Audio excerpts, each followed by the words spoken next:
Welcome to Engagement Fundraising, where you'll learn how busy fundraisers like you are generating more major and planned gifts at lower costs. Brought to you by iMarketSmart.com, the software and services company that helps nonprofits raise more money more efficiently.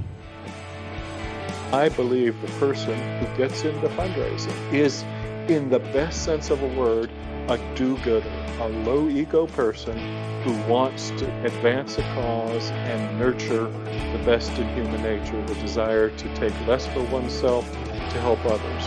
That there are so many people who want to operate in that space that feel so thwarted, so discouraged, that if we keep getting this message out and finding ways to lift those people up, I think we can revolutionize the way this business is done. Hi there, I'm Tim Chatton, Marketing Solutionist at MarketSmart. On today's episode, we are joined again by special guest Jim Langley, President of Langley Innovations. Make sure to check out the last episode to listen to the first part of this conversation. Not sure what engagement fundraising is? Well, you will soon. Here's the final part of our conversation with Jim Langley. Enjoy. We should say that when you and I talk to other leaders in the field, and I can name names of people like Chris Heldman at Legacy Leaders and Tarek, I'm afraid getting his last name, at Circle, company out of Cincinnati startup. When they start looking at philanthropic data and the behavior of boomers, and particularly older boomers, let's not forget something like Vietnam and the civil rights movement came along and created two different kinds of boomers, depending on your age when those things happened. But they're looking at those changing attitudes, and every single person is saying, if we can get these organizations to look into their data, they will see a steady erosion of support with every passing decade, with changing generational mores, and yet they continue to practice as if there will be a bumper crop of the oldest boomers forever, that these blindly loyal people will give to institutions with little questioning and endless loyalty, and all the data is screaming at us to say it's ending and it's going to end sooner than you realize, and you're not prepared for the transition. No one likes to sound like a prophet of doom, but in this case, you can't be responsible to philanthropy itself and to so many worthy causes if you don't turn up the volume and say, you need to disrupt your thinking and need to start looking at this data. But the other thing I'd say to both of you is that sometimes when we get people to look at the data and these changing generational mores, they go, well, won't these Gen Xers and millennials sort of turn into boomers at some point as they get older? Won't they then sort of rethink as if, that everybody ripens into a boomer? Well, what they forget is that the boomers manifested certain attitudes from the time they were 19 or 20. Their philanthropic patterns were set at 20. They didn't become generous at 50. So the answer is you will know what people are going to do with their lives and the values they have largely by the time they're in their mid-20s. You'll know what the rest of their life will look like. So we see clear differentiations. And I'm not saying millennials and Gen Xers and those that follow are any the less. I actually think they're more adaptive. They've got a better BS detector. They're more authentic. And the data suggest, while they don't give loyalty to institutions, that as a percentage of their generation, they're more generous within their means than those generations upon whom we so relied, but they're not going to roll over easily. They're going to ask tough questions. And as you suggested, Greg, they're not only going to expect openness, they're going to demand it. And they're also going to demand participation as a condition of their giving. If you don't listen to me, if you don't engage me, if you don't involve me, don't be sending me any appeals. So it seems to me that the warning shot is being fired in the alumni participation or alumni engagement realm. The data is pretty there. I feel like the alumni foundations are kind of waking up to this. I don't know if they're going to do much about it. Now, this is more in your specialty because you were at Georgetown for how long? I mean, this is your corner of the market. What do you think of that? Yeah, and remember at Georgetown is when we put students in the field. So when I went to Georgetown, I saw some fascinating data that would suggest at first blush that they were sitting pretty in terms of future funding, because 93% of alumni across all age groups said they received an excellent or very good education. 84% said that Georgetown had had a profound impact on their life. 84% of its alumni across various age groups, but only 17% were giving. So we then said, well, what's that about? They don't correlate. When you see the first two, you usually see a higher rate of giving. And we trained students on the art of the interview, a forensic interview. When they went home on break, we had them interview alumni. And out of that, we learned so much about why they were gravitating away, even from an institution that they had a very high regard for, why they were gravitating to smaller nonprofits, which they saw as closer to their values, more accessible, more transparent. We learned so much. And then as a result of publishing those results, please keep in mind that I've been hired by hundreds of other institutions to teach them the art of the forensic interview. And we're gathering more and more information from the field that underscores exactly what you said, Greg, is it is about engagement of these constituents well before anyone addresses the issue of funding, and it can't be linear. In other words, what many alumni now feel about their alma mater is that it's a Venus flytrap model, that it sends off pleasant emanation, hoping you get close enough so that the jaws of fundraising can clamp on you. And these alumni are smart enough to say, I'm not going to get close because I see the larger model at work. And the principal complaint is my alma mater does little to reach out to me besides asking for money. So now these institutions have to say that we are after the time and talent and the opinions of our alumni, irrespective of whether they give. If they create a linear framework that it's all, oh yes, we'll listen to you if you give, that alumni are saying, basically no deal. In their words, I've paid enough in tuition already. And certainly don't use language like giving back to me. I feel no obligation to give back when I paid tuition and paid tuition debt for at least 10 years after.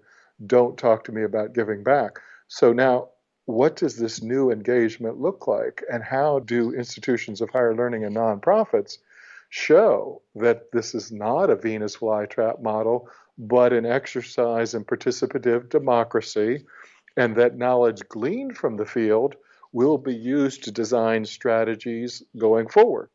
And unless and until they can do that, they're going to see a deeply skeptical, more skeptical than the post-Vietnam Watergate period, a deeply skeptical set of constituents sort of waiting and testing to be sure they're for real. So it's not even going to happen overnight.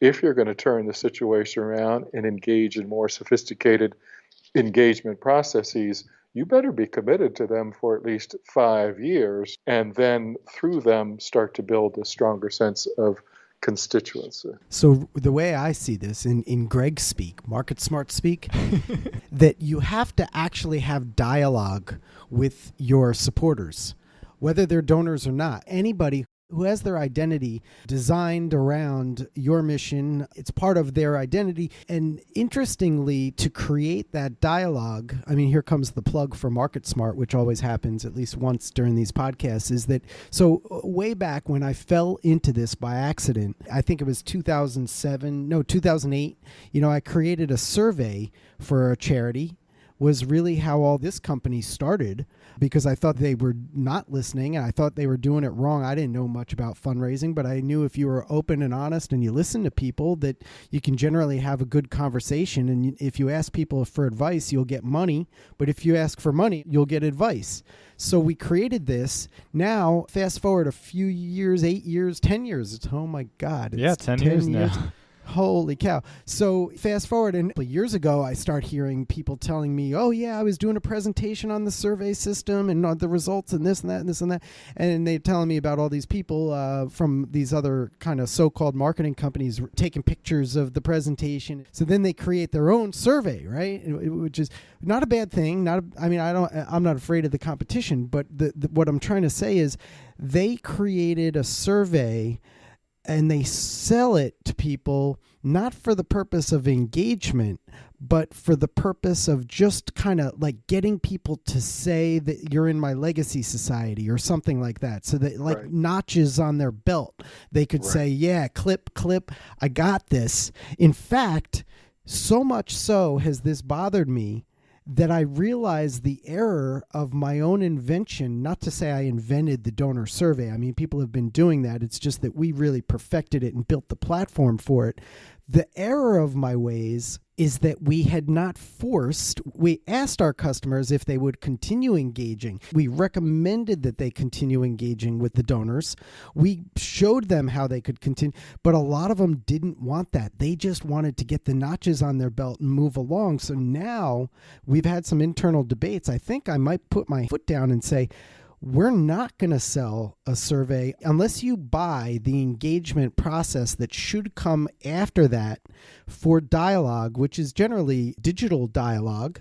But frankly, that's how people want to be, arm's length at the beginning of the relationship, and they'll communicate digitally anyway. So I just don't think it's fair to ask someone for advice, to capture all this information, to learn about why they care about the school and, you know, that they met their wife and they pour their hearts out into this survey. And then there's no response from the charity or the school. It's not fair.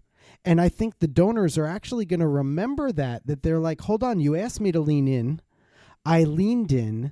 And you left me hanging until I fell on the floor. That's not nice. No, and I think you're filling such an important market need with your approach, and you're absolutely right that it's dialogic. But what you've been able to do is then to quantify that so that it's predictive and that it reveals the means by which they can better connect with their constituents. But you're so right, Greg, about then the potentially exploitive use of these things if the attitude of the leadership is not correct. And it seems to me one of the tests that we're going to have to put nonprofit leaders to is to get them to define what makes for a healthy relationship interpersonally and how it is then applied to how an institution relates to its constituents. So at an interpersonal level, honesty is very important. Trust is very important. Faithfulness is important. Working together, being considerate, making adjustments to one another's temperament, give and take. Go through all the things that relationships teach us and then say, are we applying those same lessons when we become institutional leaders? And take something very simple. You said dialogic. When I look at most communication coming out of most institutions, it's what I call trying to wow people into philanthropic submission. It's I'll talk until you cough up, or I'll keep marketing until you cough up, right? And I'll just pour on the volume and pour on the expense in the belief at some point that the sheer weight of it will overwhelm you. What you're suggesting is you won't get to a true symbiotic relationship until there's equal parts listening and equal parts talking, and always with and toward the pursuit of shared purposes and an alignment of values and alignment of interest. If you can't get there, you can't get a sustainable relationship. You don't dominate good relationships. You don't browbeat people in good relationships. And you don't feel the need to pat yourself on the back endlessly and get them to affirm that for you. But isn't that how so many institutions are behaving? Learn about a free resource to help you write letters to major donors in this quick break. This week I want to encourage everyone to download a new resource from us here at MarketSmart. The Ultimate Guide to Writing Major Donor Letters is now out and available at imarketsmart.com/majorletters. That's www.imarketsmart.com/majorletters. In this resource, you'll learn how to write appeal letters to major donors that actually raise money. Our new guide will help you every step of the way, from qualification to stewardship and everything in between. Find out the 4 types of letters you should be sending your major donors, what you need to know before you begin writing, how to design your letter to be scanned before it's read, how to craft a compelling call to action, how to adopt a you mindset and make the donor feel like a hero, and much more. Get your copy for free by going to imarketsmart.com/major-letters. That's www.imarketsmart.com/major-letters. With that, let's get back to the conversation with Greg and Jim. So I call this the road rage effect. I just made that up. So I didn't call it that before, but I called it that now. So write that down, Tim. The road rage. You don't really have to write that down. Yeah, he's pretending to type. Okay, so What's he writing with? and Staple gun? the reason I just called it that was because I was thinking, there's this strange thing that happens when people get in a car. Little old ladies, like if I by accident maybe cut off a little old lady at a traffic light, then next thing you know, she's got this road rage. She's got beer muscles. She's giving me the finger. She's telling me she's going to rip my throat out, And I'm like, wow, how did you get these superpowers? Well, you're behind the wheel of a car. Similarly, I think people get in these positions at nonprofits, and maybe it's a leadership position. Maybe it's just you're the person who gets to hit the spam button. And I don't mean marking something. I'm talking about the people who get to hit the button that sends out 180,000 emails to people who are sick of your emails. You get into this organization and there's this groupthink that, just pound it, man.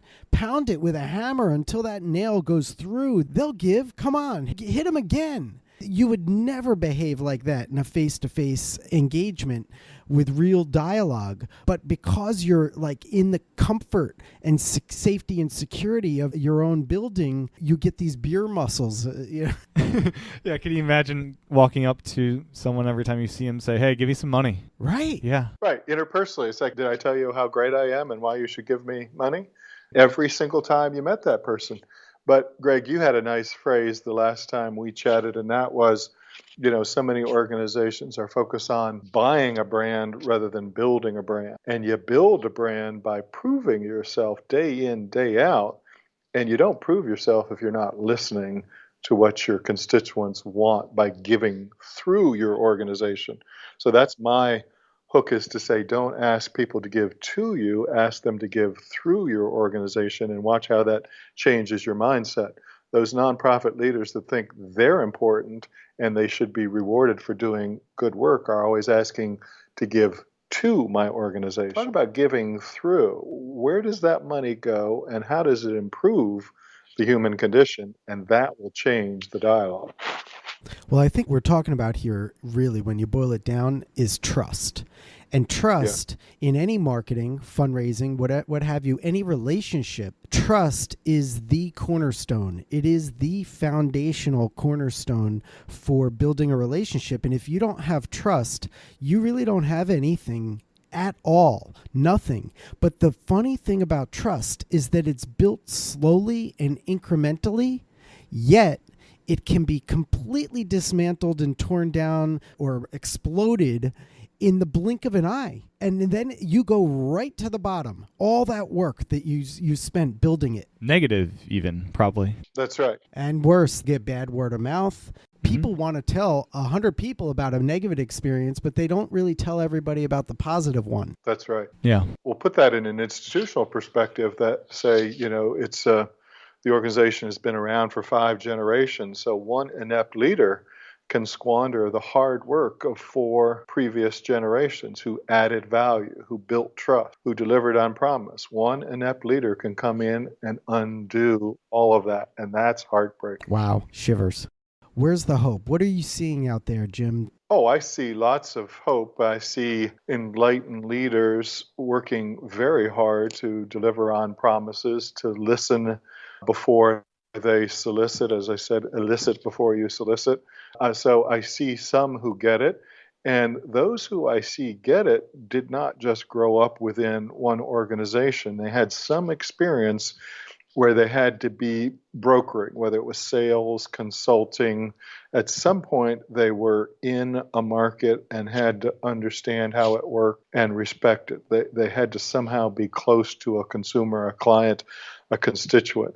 And that's such a powerful experience. If you've ever had to do that, if you've listened to enough people and realized whatever product or service you're representing is falling short, and the only way is to not amp up the sales, but to adjust the product, you will be a very good leader. So I think what we're going to have to do is to advise more and more boards when they're in search mode of what constitutes an effective leader, and somebody, no matter how gifted or charismatic they may be, is not going to be a good leader if they cannot speak to what I call the true definition of strategy, which is how internal aspirations relate to external realities.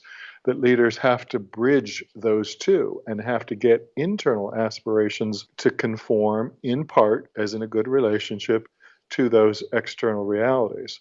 What I see at Greg that gives me hope is always good people looking for better ways, and my company, and I suspect yours, is built on advertising this different, more authentic way of raising money, and then people self-identify with you. They say, that's what is missing, tell me more, and they bring you in. For anybody in the space of products and services, of training, of consulting, has to project into that marketplace the outrage that you often express, Greg, that this is not the way we should be.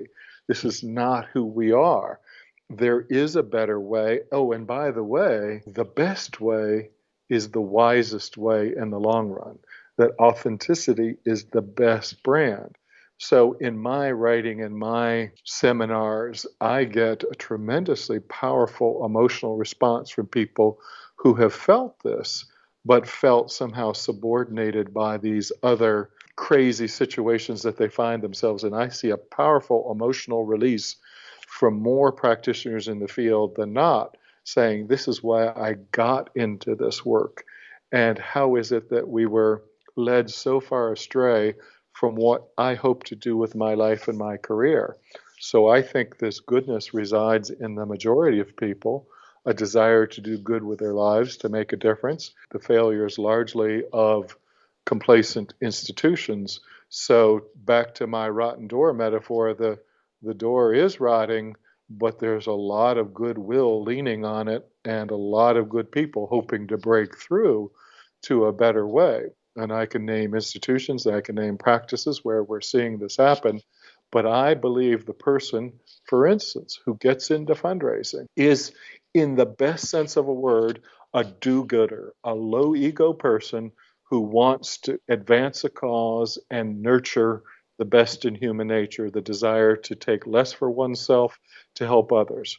That there are so many people who want to operate in that space that feel so thwarted, so discouraged, that if we keep getting this message out and finding ways to lift those people up, I think we can revolutionize the way this business is done. But it's a long quest, and it's a hard quest. It won't happen overnight. It won't happen next year. But maybe in 5 to 10 years, we're going to see a critical mass forming of practitioners who simply say, I won't do it any other way. If you want to hire me, this is how I work. Wow. And that organizations in a search for talent are going to then realize we can't get the best people, the most authentic people, the most driven people without recognizing what drives them and motivates them. So I'm actually hoping to create that revolution among the practitioners who say, no, that's not what I do. Well, I got to tell you, it's amazing that you just said all that, because at least once a week, usually more, I get emails or LinkedIn messages from people saying very kind words, trying to tell me to keep going, because I also get things on my blog, and I also get people who are not all that fond of what I'm saying.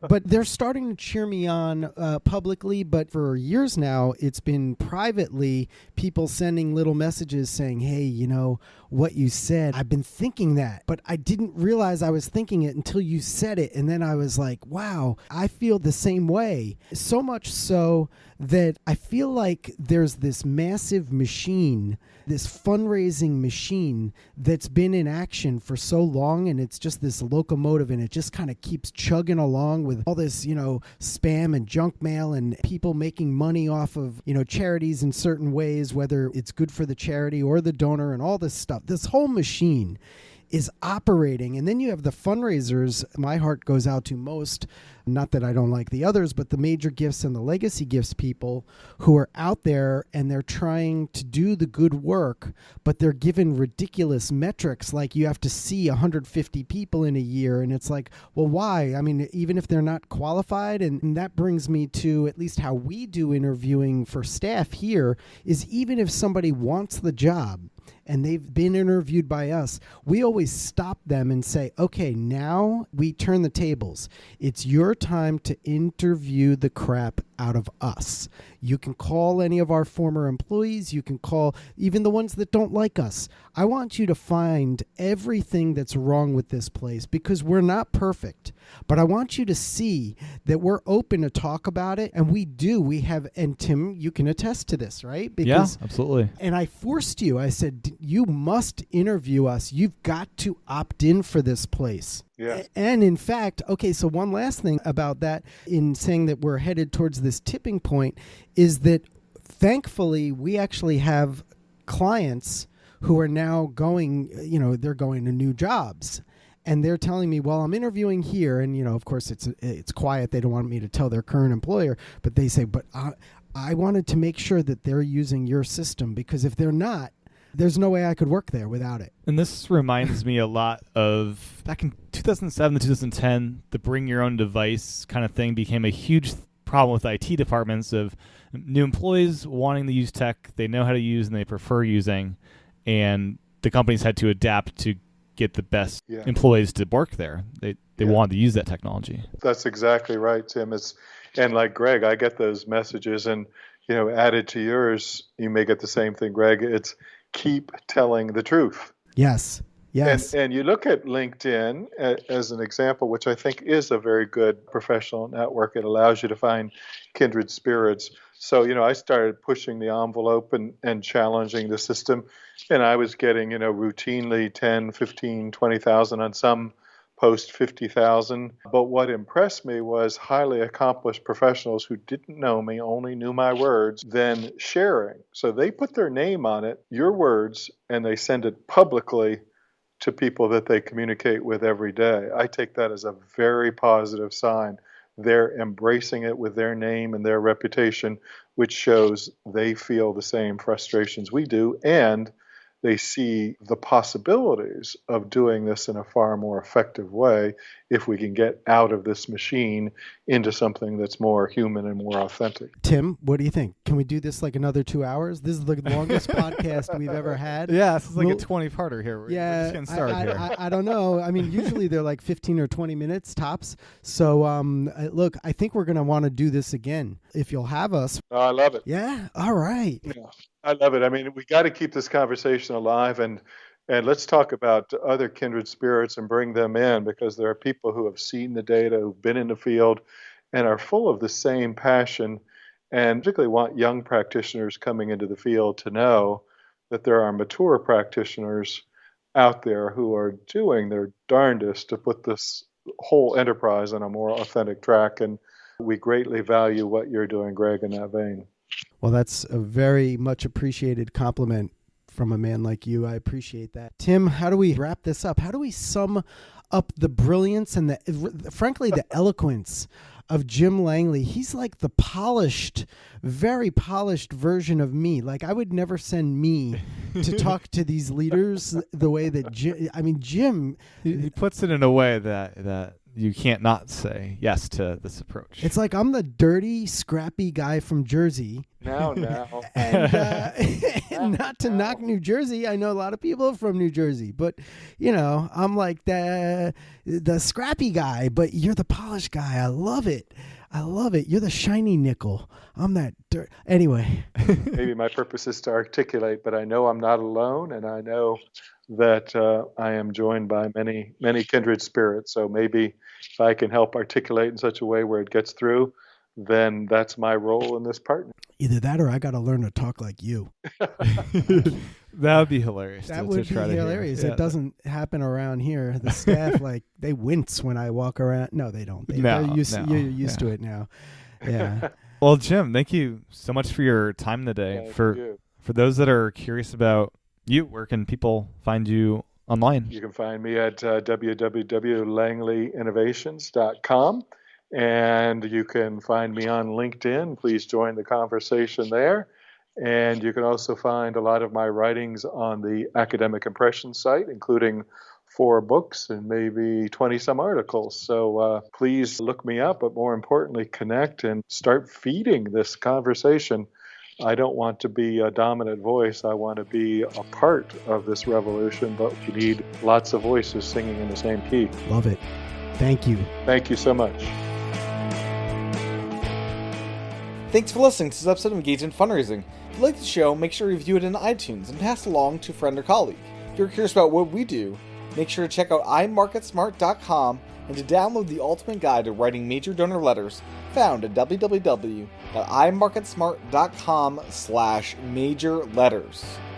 You can find more information about Jim Langley over at LangleyInnovations.com and connect with him on LinkedIn. Thanks again to Jim for taking the time out of his schedule to join us on the podcast. Thanks for listening to Engagement Fundraising.